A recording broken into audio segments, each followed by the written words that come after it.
La clase de enzimas la voy a realizar hoy día, el día miércoles y el día viernes. Son 5 clases, hoy día 2, hoy día tengo 2, el miércoles 2 y el viernes 1. Conforme un poco fluido. Como me imagino, el doctor Bolívar ya dice proteínas, ¿sí? Entonces, en base a este conocimiento, nosotros vamos a poder entender mejor de qué se tratan las enzimas.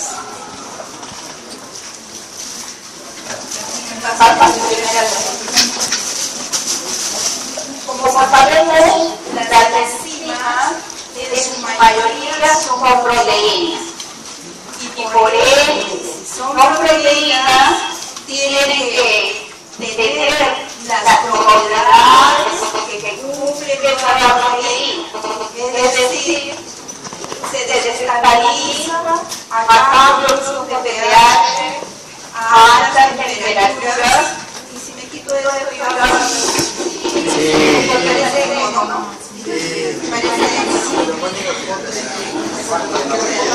vamos a probar a ver si ustedes me escuchan. Pero tienen que hacer silencio para que yo pueda hablar bien y ustedes puedan escuchar bien. Bueno, las enzimas son proteínas casi en su totalidad, a excepción de las ribosinas. Y por ende, si son proteínas, las enzimas van a sufrir todos los efectos de cambios de pH, temperatura y la acción de otras moléculas para que cumplan su reacción. Las enzimas, como sabemos, catalizan reacciones químicas para la sobrevivencia celular y por ende la sobrevivencia del ser humano en este caso. Sin las enzimas, los procesos biológicos serían demasiado lentos y la célula no podría obtener la energía necesaria para sobrevivir. Un ejemplo muy facilito y que lo vivimos a diario es el efecto de la deficiencia de lactasa. Cuando nosotros tomamos leche entera, tenemos un gran aporte de lactosa. Y como la mayoría somos parcialmente deficientes, es decir, tenemos poca lactasa, entonces la digestión de la lactosa es lenta o a veces no se realiza, lo cual nos causa una serie de malestares estomacales que nos hace espantarnos de la leche. No queremos beber leche. Salvo ahora la otra alternativa es de consumir leche sin lactosa, que como no está, no ocasiona ningún problema. ¿Sí? Entonces, imagínense, ese es un problema que nosotros lo vivimos. Ahora, ¿qué pasaría si a la célula llega un sustrato y ese sustrato no lo puede oxidar, no lo puede metabolizar? Entonces la célula generalmente cuando entra un sustrato, de ese sustrato va a sacar energía o va a sacar moléculas más pequeñas que le van a permitir sobrevivir. Tal es el caso de cuando entra la glucosa a la célula. Vamos a recordar glucólisis brevemente. Entra la glucosa a la célula. ¿Qué es lo que tiene que pasar? Primer evento, glucólisis, biología general. La glucosa, como tiene un transportador, entonces puede entrar o puede salir si es que queda como glucosa. A ver si se callan, apaguen los celulares. ¿Sí? ¿Ya lo apagaron? Ya. Por favor, es que ustedes me hacen perder tiempo. Deben apagar sus celulares al entrar o dejarlo en vibración nada más. La glucosa entra a la célula con la finalidad de ¿qué? ¿Para qué entra a la célula? Para obtener energía. ¿Por qué nosotros comemos? Porque nos falta energía. ¿Por qué nos da hambre en las mañanas? Nos da hambre al mediodía y nos da hambre en la noche. Porque tenemos hambre porque está bajando los niveles energéticos. Entonces nuestro organismo, gracias al hipotálamo, empiezan a salir hormonas que me abren el apetito.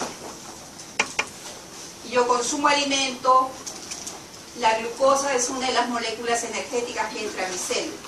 Como tiene un transportador que se llama GLU, y hay una serie de GLUs que me imagino que los han revisado minuciosamente, entonces estos GLU en diferentes partes de nuestros tejidos, los GLU van a ser diferentes. El GLU4 ya sabemos que está relacionado con la insulina. Ingresa la glucosa a la célula. Esa glucosa debe ser oxidada, pero como quien dice, el transportador GLU la hace entrar, la deja entrar a la glucosa, porque la glucosa no puede atravesar por difusión la membrana, que ya sabemos que está constituida de lípidos y proteínas. Entonces tiene que tener un transportador, y su transportador es el GLU, por ejemplo. Pero hay otro transportador asociado al sodio, ¿no es cierto? También lo conocen. Entonces, este transportador la dejó entrar, suponiendo que es el GLU. El GLU se dejó abierta la glucosa que entra. Pero la glucosa también se podría salir, porque no habría nada que la ataje. Pero gracias a que adentro del citosol hay una enzima que se llama exoquinasa. ¿Qué hace la exoquinasa?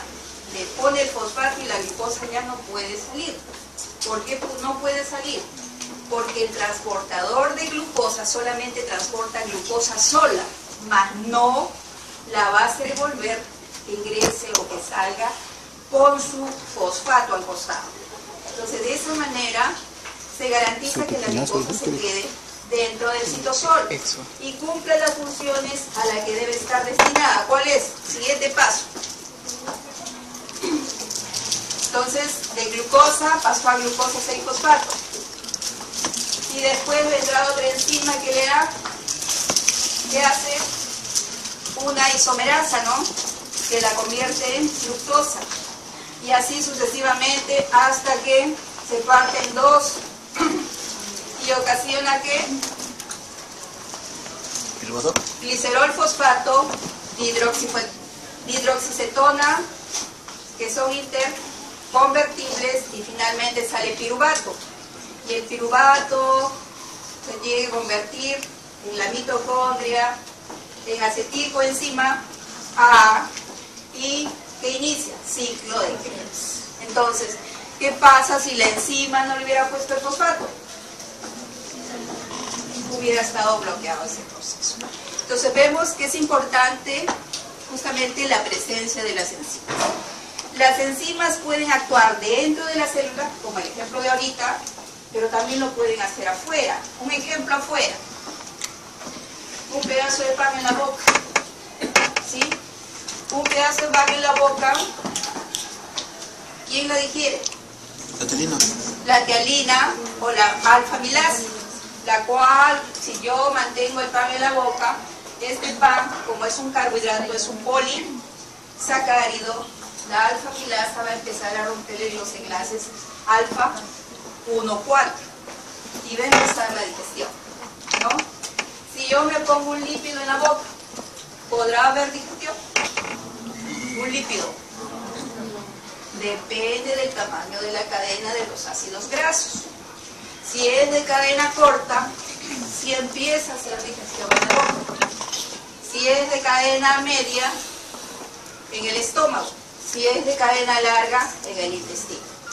Por eso es que los bebés, sin tener lipasa pancreática, pueden digerir la leche, porque ellos solamente actúan con la lipasa oral o lingual y la lipasa gástrica. Entonces, vemos que las enzimas pueden estar dentro de la célula, pero también pueden estar fuera, dependiendo de la función que ellas desempeñen. Para que se dé una reacción, esta reacción sí la conocen, ¿no?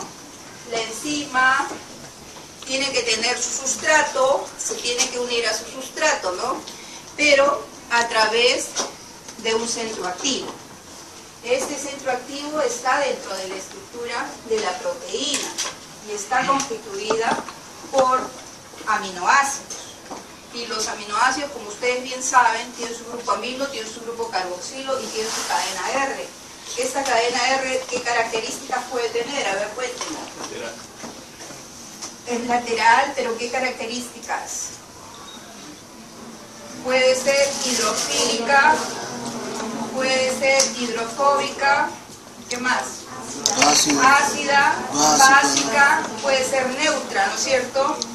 Entonces, esas características van a propiciar que el sitio activo atraiga mejor a su sustrato o no pueda actuar por su sustrato. Por eso van a existir otras moleculitas que son importantes que se llaman cofactores o coenzimas, que van a ayudar a que la enzima se una a su sustrato. Siguiente. La enzima es un catalizador porque acelera reacciones. Ustedes han llevado química, ¿no es cierto? Y han visto que hay reacciones que se requieren de catalizadores químicos. Pero estas reacciones con catalizadores químicos requieren o requieren temperatura también, o liberan gran cantidad de temperatura. De tal manera que un tubo, si no es de Philips, en muchas ocasiones hasta puede reventar en una reacción química. Pero ¿qué pasaría si fuera nuestro cuerpo? Nos podría quemar y eso no es factible. Entonces, los catalizadores químicos sí hacen reacciones muy semejantes a las enzimas. Pero el problema es que liberan mucho calor y eso va contra nuestra vida. 300 grados de temperatura. Ya estaríamos calcinados, ¿no es cierto? Entonces, esas reacciones no podrían ser factibles en nuestro organismo. Gracias a las enzimas que sí actúan a 37 hasta 40 grados centígrados, entonces es factible que estas reacciones se realicen en nuestro organismo. ¿Difieren las enzimas a cualquier catalizador químico? Sí, porque tienen tres propiedades importantes. Especificidad por el sustrato. Se inactivan, como ustedes saben, por ser proteínas, por efecto de temperatura o también pH. Y pueden ser reguladas. Pueden ser reguladas. Hay muchas maneras en que las enzimas son reguladas, pero visto panorámicamente, si ahorita nos vamos a correr todos por toda la ciudad universitaria, ¿qué vamos a gastar? Energía bajo la forma de... ¿Qué metabolismo se estaría llevando a cabo con mayor eficiencia? Sí, glicólisis, porque acá hemos almorzado. Ciclo de Krebs, transporte de electrones y por ende tenemos mucho ATP. Entonces, seguimos corriendo. Ya le digo, basta, vamos al salón a seguir clase. Llegamos todos sudadazos, cansados. ¿Y qué pasó? Gracias a ese esfuerzo, a ese trabajo físico, se generó gran cantidad de ATP. Pero ahora nos sentamos, nosotros hemos avisado a nuestra mitocondria y a nuestras células que dejen de hacer ciclo de Krebs, transporte de electrones.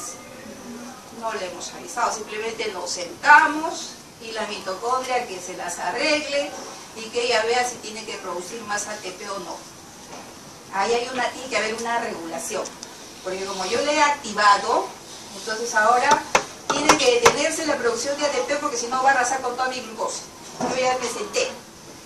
Entonces, el ATP que se está formando de exceso es una molécula que va a inhibir la acción enzimática para que ya no se siga produciendo más ciclo de Krebs, transporte de electrones, porque yo tengo ahorita bastante ATP. Ya que se produjo bastante y yo me senté. No necesito más.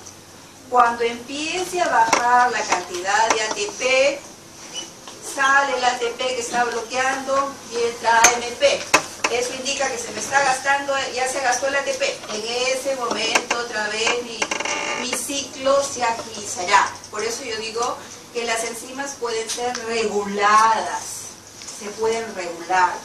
No eternamente van a estar haciendo el mismo efecto. Y en ese caso sería una inhibición alostérica, porque esas enzimas son alostéricas, como vamos a ver posteriormente. Hasta ahí, entendido, ¿sí? Seguimos. Acá creo que, a ver, un clip más. Una enzima puede, imagínense lo rápidas que son, puede transformar hasta 1000 moléculas de sustrato por segundo. 1000 moléculas por segundo. Entonces son rápidas, muy rápidas. Para todo el sustrato que nos comemos nosotros, imagínense. Hay veces a las 3 horas ya no tenemos nada, 2 horas no tenemos, dependiendo de lo que hemos hemos comido, ¿no? Sabemos que el vaciamiento gástrico va a demorar si yo como más lípidos, ¿no? Entonces voy a tener más tiempo, mi digestión va a demorar y las enzimas, por supuesto, van a demorar en actuar. Seguimos. Características generales, por lo que ya hemos visto, son termolábiles, ya saben, su actividad depende del pH del medio. ¿Por qué depende de la actividad del pH del medio? ¿Por qué? ¿Negativo o positivo? Depende, porque recuerden, ustedes han visto con el doctor Saldívar aminoácidos, ¿sí? Vieron que el grupo R puede cargarse, ¿sí? Dependiendo del medio. Entonces, de eso depende. El reconocimiento de la enzima con el sustrato a procesar es específico. Nosotros digerimos el almidón porque tenemos la alfa-amilasa que rompe enlaces alfa-1,4. Pero esa misma alfa-amilasa que tenemos no es capaz de romper los enlaces beta-1,4. ¿De quién? ¿Quién tiene beta-1,4? Celulosa.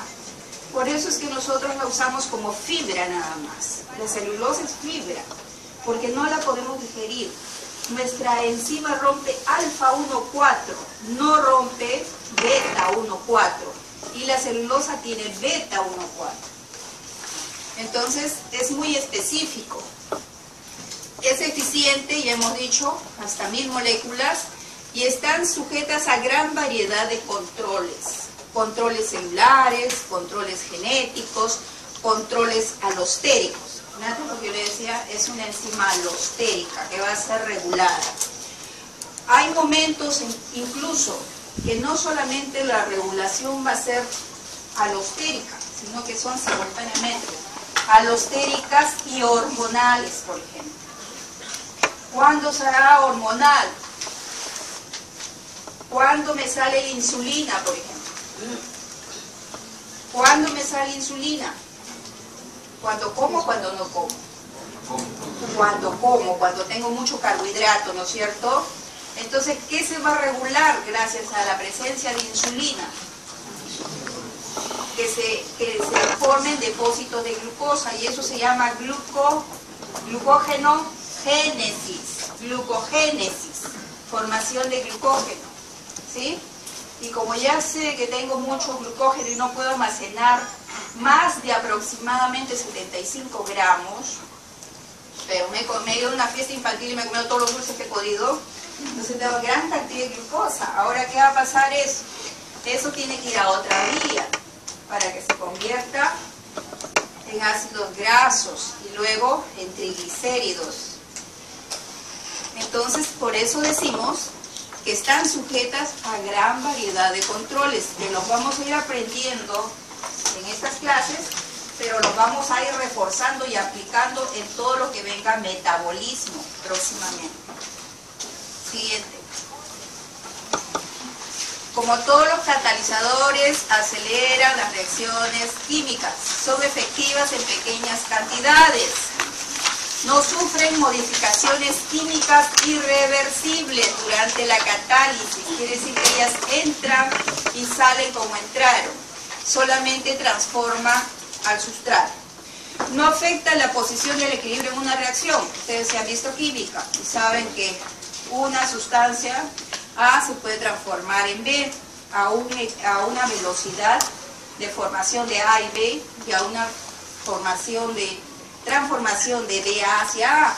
Y ese es un equilibrio. El estado inicial y final de los mismos siempre va a ser el equilibrio, simplemente que se va a lograr que sea más rápida la transformación del sustrato en producto. Esa es la diferencia. Seguimos. Especificidad enzimática. Como hemos dicho, las enzimas son específicas. Sin embargo, hay una especificidad absoluta.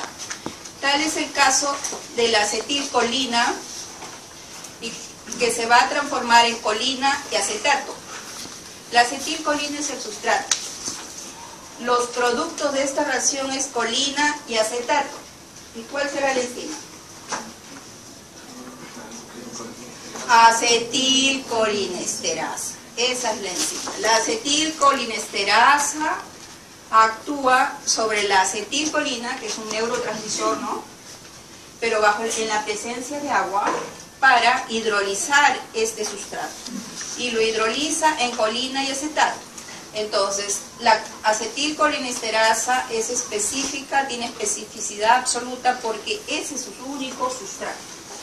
En cambio, la hexoquinasa que hemos visto hace un rato, ella acepta otros sustratos, no solamente a la glucosa. ¿Ya? ¿Seguimos? Ahora, especificidad amplia. Esa es la glucosa, la glucopiranosa. Y vemos a la hexoquinasa. ¿Qué le hace la hexoquinasa? La convierte en glucosa 6-fosfato. Le pone el fosfato en la posición 6. Pero, recuerden acá, está entrando ATP. El ATP en este momento no está actuando como una molécula que gracias a la hidrólisis de sus enlaces de alta energía va a ceder energía para que se produzca el proceso, sino está actuando como un segundo sustrato, ya que está cediendo su fosfato. En ese caso, esta reacción, se dice, tiene dos sustratos. El primero, ¿cuál será? La glucosa. Y el segundo sustrato sería el ATP, porque el ATP va a cederle el fosfato para que se fosfate la glucosa. Y eso lo hace la hexoquinasa. Como yo les decía, tiene amplitud en sus sustratos. La fructosa también puede ser atacada por la hexoquinasa. La manosa, glucosamino, la 2-desoxiglucosa, a KM diferentes. ¿Qué son KM? Ahora lo vamos a aprender, pero para que tengan una idea, es la concentración del sustrato en la cual la enzima logra alcanzar la mitad de su velocidad máxima. Es la concentración del sustrato en la cual la enzima muestra la afinidad que tiene por el sustrato. Cuando el KM es chiquitito, eso indica que la enzima, con ese poquitito de sustrato, fácilmente logra la mitad de su velocidad máxima. Eso quiere decir que tiene mucha afinidad. En cambio, hay sustratos que tienen un KM grande. Eso indica que tienen que estar en alta concentración el sustrato para que recién la enzima logre la mitad de su velocidad máxima. Entonces eso indica que no hay mucha afinidad, ¿ya? Entonces, eso es lo que va a hacer la diferencia. Pero vemos acá que la hexoquinasa tiene varios sustratos. Va a tener un KM diferente para cada sustrato. Entonces, cuando llegue un poquitito del que más le gusta, del que tiene más afinidad, a ese inmediatamente lo va a transformar. Sin embargo, su acción, ¿cuál es? De la hexoquinasa.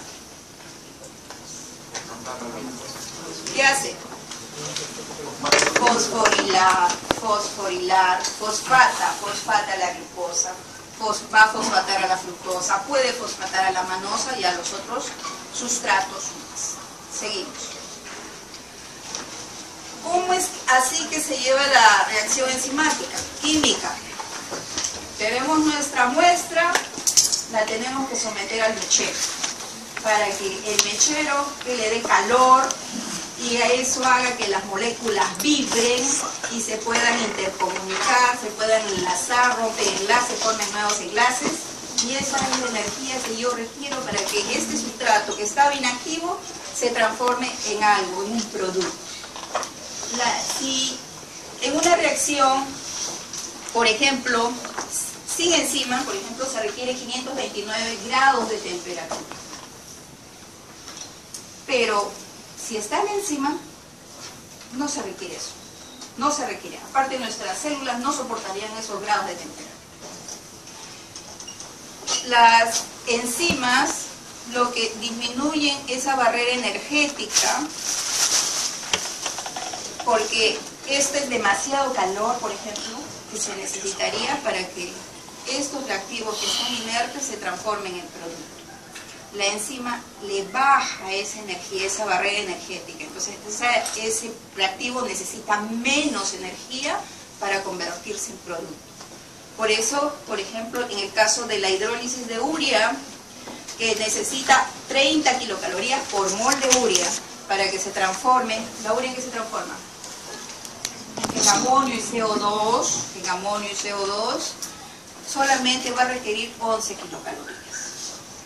Y en el caso de que yo no le pusiera nada de enzima, otra opción de que ocurra ese proceso es poniéndole 529 grados centígrados, lo cual es imposible para un ser vivo, ¿ya? Nuestras enzimas bajan la energía de activación para que el proceso se realice. Eso es lo que hacen, disminuyen. Si necesitan mucha energía, ahora necesitan poco. ¿Cuánto es ese poco? Puede ser el necesario, los 37, puede ser la ruptura de un ATP para que dé energía y proceda el proceso de transformación de los reactantes en un producto. Y la enzima no se dañe, porque ya saben ustedes que la enzima es una proteína, y si le altero mucho la temperatura la desnaturalizo, y no puede desnaturalizarse. Si le hago cambios bruscos de pH, también la puedo desnaturalizar. Entonces la enzima va a salir tal cual entró. Seguimos. Las enzimas se unen a los sustratos reduciendo la energía de activación. Cada enzima tiene una forma única con un sitio o centro activo en el que se une con el sustrato, encaje perfecto. Después de la reacción y la enzima, el sustrato y la enzima se van a separar cuando liberen su producto.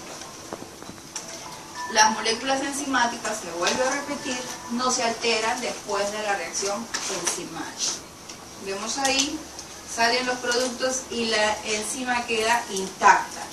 Si tú le echas más sustrato, la enzima puede seguir catalizando, modificando ese sustrato. Seguimos. ¿Por qué cumplen función catalítica las enzimas? Gracias a que se fijan estereoquímicamente con el sustrato, transformándolo catalíticamente a esto. Esto debido a que, como hemos dicho, los grupos R de los aminoácidos van a participar, y en el caso de las enzimas, su centro activo, aparte de participar sus grupos R, porque ya sabemos el carboxi y el amino, ¿en qué están ocupados? ¿Qué están haciendo en una proteína, el carboxi y el amino? Enlace peptídico. Lo único que queda que puede reaccionar es el grupo R, ¿no? O el grupo, la cadena lateral. Entonces la cadena lateral es importante porque esa es la que también le va a dar la carga al centro activo. Pero además vamos a contar, en algunos casos, algunas enzimas van a tener grupos prostéticos. ¿Han escuchado hablar de las proteínas conjugadas? ¿Qué tienen las proteínas conjugadas? Aminoácidos más grupo prostético. ¿Y qué es el grupo prostético? Metálico, puede ser otras moléculas. Puede ser cualquier molécula menos que un aminoácido. ¿Qué puede ser, por ejemplo? Un lípido, un ion metálico, un carbohidrato, un nucleótido. Entonces, cualquier molécula que no sea aminoácido, su grupo prostético. Cofactores que también los vamos a analizar, que son importantes para que la enzima, sobre todo algunas enzimas, reaccionen. Y las coenzimas, que las más conocidas son el NAD y el FAD. Las coenzimas, y estas provienen de vitaminas del complejo B. Entonces, hoy se hace mucho énfasis en el consumo de nutrientes. Antes decía, come tu proteína, tu carbohidrato, tu lípido y vas a estar bien. Ahora, ¿qué nos dicen que debemos agregarle? ¿Qué debemos agregarle? Sal. Nada de sal. Sal viene con el de carnecita que te la comas. Si no le eches sal, ya tiene sal. Porque nosotros, si nos hemos chupado alguna vez nuestra sangre, ¿no tiene sal o no tiene sal? Rico. Si yo me como mi bistec, ¿tiene sal o no tiene sal? Así no leche, ya tiene sal. Porque es de res. Y la res también tiene su cloruro de sodio. Entonces, ¿qué necesito? Frutas y verduras. Porque ahí van a estar los cofactores y las coenzimas. ¿Ya? frutas y verduras. Profesora, pero la fibra no la digiero. Sí, pero junto a la fibra ustedes han estudiado biología y saben que están los cloroplastos, saben que está el licopeno, las antófilas, ¿no? Y las vacuolas, que pueden tener gran contenido de moléculas. Y las coenzimas también están en muchos vegetales. Por supuesto que están en las carnes animales también, pero sino que animal más vegetal, complemento mi dieta y la balanceo completo de tal manera que no me falta ni un cofactor, ni una coenzima, ni una proteína, ni un carbohidrato, ni un líquido. Entonces, eso es lo que se busca. Por eso que la dieta moderna son 5 raciones, ya no 3 las que nos obligaban a morirnos de hambre desde las 8 hasta la 1 para comer, desde la 1 hasta las 7 para cenar y de ahí a dormir.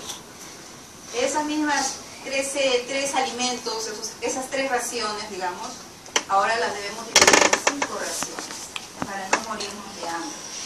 Es decir, la misma cantidad de comida, pero más chiquita las porciones, de tal manera que la reparto en 5. Y tengo todos mis componentes, y hoy se dice, si la comida está más colorida, quiere decir que estoy comiendo todo completo y balanceado. Si mi comida solamente es blanquito de mi arroz, mi carnecita que es media morena, ¿y qué más? Si unas papitas, no tiene nada de color casi. Entonces, de hecho, me está faltando un montón. Y probablemente quien me esté faltando más son estos. ¿Ya? Entonces hay que matizar el alimento también. Seguimos. Reacción enzimática. Entonces el sustrato es la sustancia, cualquiera que fuera, que se une a la enzima a través del centro activo. El centro activo comprende un sitio de unión para el sustrato, un sitio de fijación donde los aminoácidos, los grupos R del centro activo, como quien dice, van a interaccionar por interacciones débiles con el sustrato, y luego un sitio catalítico. El sitio catalítico va a ser aquel que va a permitir que se rompa la estructura, se formen nuevos enlaces, se unan nuevas moléculas entre sí para dar el producto. Una vez formado el producto, la enzima puede comenzar un nuevo ciclo. Seguimos. Una más para ver qué enzima es. La enzima, sustrato, centro activo, donde encaja. Sí, está bien. Entonces siempre, y ustedes recuerden, las proteínas tienen muchos aminoácidos, por ende son grandes, ¿no? Son grandes. Y la mayoría de enzimas, la mayoría, mínimo tienen estructura terciaria. Por eso es que efecto de temperatura pierde su estructura y pierde su función. Sitio activo. Ya seguimos. La unión del sustrato es específica por complementariedad geométrica. Quiere decir, por eso es que les decía que la alfa-amilasa solamente reconoce los enlaces alfa 1,4 y no el beta 1,4, porque hay una complementariedad geométrica. También tienen que ver las cargas que tiene el sustrato que se correspondan. Tiene que haber atracción de cargas. Puede haber enlace iónico, pueden haber enlaces, fuerzas de Van der Waals, enlaces de hidrógeno que hagan posible la unión de la enzima con su sustrato. Los modelos por los cuales se une la enzima con su sustrato es el encaje inducido y llave cerradura. Avanzamos a la siguiente. Las dos